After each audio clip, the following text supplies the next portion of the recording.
طب وماله، طب وماله يا حبيبتي، مش عيب، مش عيب. ما هو لما يدخل عليكي الأوضة وانت نايمة في أوضة نومك كده عشان يصحيكي وانت نايمة يا عيني، مش عيب. ما هو انتوا جسمكم حلال على بعض، يعني راضي على بعض. ما هو انتوا عشان انتم تشتغلوا في الفن بترموا حاجات كتير قوي بقى ورا ظهركم، ما بتبقاش لها وجود في حياتكم. الدين بقى بترموه ورا ظهركم، خلاص بقى، ما هي فن يا دين. فاحنا مش هنمثل بقى ونقلع ونخلع ونبوس ونحضن، وهتقولي دين؟ دين مين يابا؟ صلي على النبي. بيترمي ورا الظهر.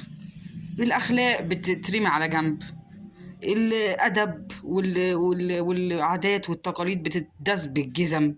عادي عادي، الحاجات دي خلاص بقى انتهت بقى. ما انتوا يعني انتم ايه، كنتم بتبينوا لنا ان الفن ده حاجه يعني فجور على الشاشات، وانحلال على الشاشات، وقله ادب على الشاشات.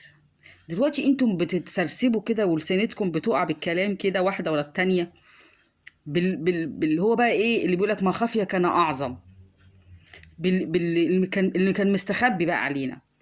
يعني بتورونا ان قد ايه الوسط ده موبوء، قذر، مجرم. يعني مش بس على الشاشات، لا ده انتوا كمان في حياتكم الطبيعيه. لا يعني لما انت تطلعي تقولي لنا فلان الفلاني، ممثل يوسف، كان بيخش عليك اوضه النوم وانت نايمه عشان يديكي دور ويصحيكي. احنا استفدنا، احنا مالنا؟ الكلام ده كان من سنين، جاي تقولي لي دلوقتي؟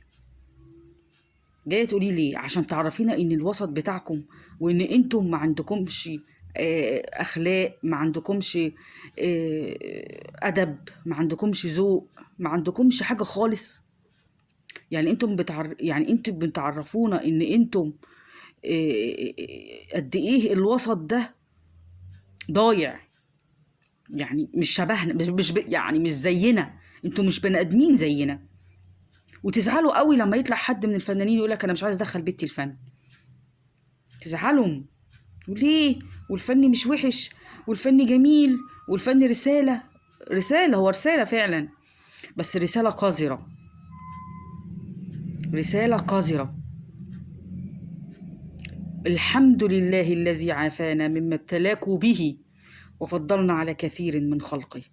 والله انتوا لو ما تتوبوا الى الله قبل ما تموتوا، لا هتبقوا في الضياع، لا هتتضربوا بالجزم بعد كده. جزم ايه؟ جزم ايه ده؟ يا ريت جزم.